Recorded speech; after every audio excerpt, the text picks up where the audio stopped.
সম্মানিত দর্শক, আমন্ত্রণ বাংলা টেলিকাস্টে আপনাদের সাথে আছি আমি জাহিদ খান।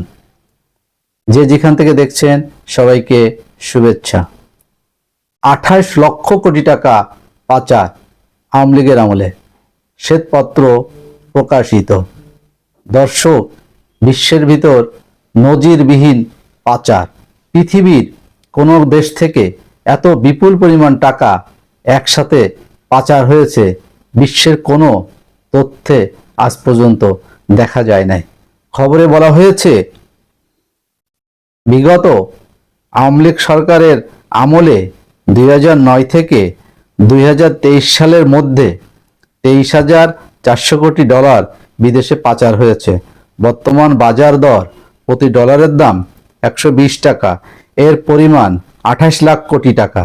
এই হিসাবে প্রতি বছর গড়ে 1,80,000 কোটি টাকা পাচার হয়েছে। আওয়ামী লীগ সরকারের আমলের দুর্নীতিগ্রস্ত রাজনীতিবিদ, ব্যবসায়ী, আর্থিক খাতে রাঘব বোয়াল, আমলা ও মধ্যস্বত্বভোগীরা এই পরিমাণ অর্থ পাচার করেছেন। গতকাল রোববার অর্থনীতি নিয়ে তৈরি শ্বেতপত্র প্রতিবেদন প্রধান উপদেষ্টা ডক্টর মোহাম্মদ ইউনূসের কাছে হস্তান্তর করেছেন শ্বেতপত্র প্রণয়ন কমিটি। ওই প্রতিবেদনে বিগত আওয়ামী লীগ সরকারের আমলের টাকা পাচারের আনুমানিক এই চিত্র তুলে ধরা হয়। গ্লোবাল ফাইন্যান্সিয়াল ইন্টিগ্রিটি রিপোর্টার্স এবং কিছু নির্দিষ্ট পূর্বানুমানের ভিত্তিতে টাকা পাচারের হিসাব করেছে শ্বেতপত্র প্রণয়ন কমিটি। শ্বেতপত্র প্রতিবেদনে বলা হয়েছে, গত কয়েক বছরে অর্থ পাচার বাংলাদেশে উদ্বেগজনক হারে বৃদ্ধি পেয়েছে। টাকা পাচারের বিষয়টিকে অর্থনীতিতে ক্ষতিকর টিউমার হিসেবে আখ্যা দেওয়া হয়েছে এই প্রতিবেদনে।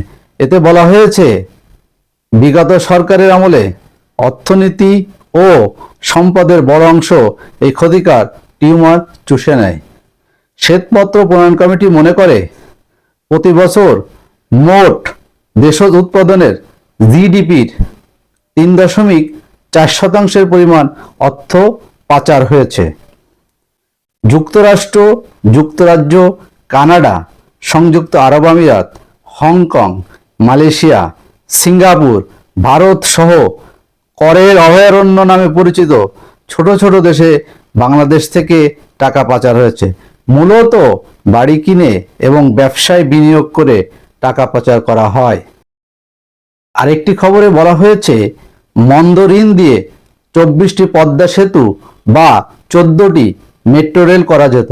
শ্বেতপত্র কমিটি জুন মাস শেষে মোট মন্দ ঋণ ছিল 6,75,030 কোটি টাকা। এই অর্থ দিয়ে 24টি পদ্মা সেতু বা 14টি মেট্রো রেল করা যেত। বিগত 15 বছর দেশের ব্যাংক খাতে যে মন্দ ঋণ তৈরি হয়েছে তা দিয়ে 14টি মেট্রো রেল বা 24টা পদ্মা সেতু করা যেত বলে জানিয়েছে শ্বেতপত্র প্রণয়ন কমিটি। তারা বলেছে, গত বছরে অর্থনীতির বিভিন্ন খাতের মধ্যে সবচেয়ে বেশি ক্ষতিগ্রস্ত হয়েছে ব্যাংক খাত।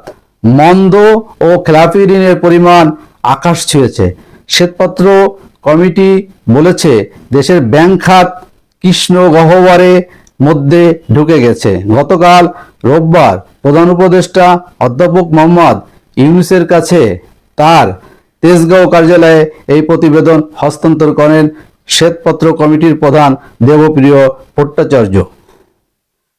ব্যাংক খাতে গত জুন শেষে খেলাপি ঋণ ছিল 2,11,391 কোটি টাকা। পাচার হওয়া অর্থ ফিরিয়ে আনতে জোরালো উদ্যোগ নিয়েছে সরকার। প্রধান উপদেষ্টার প্রেস সচিব।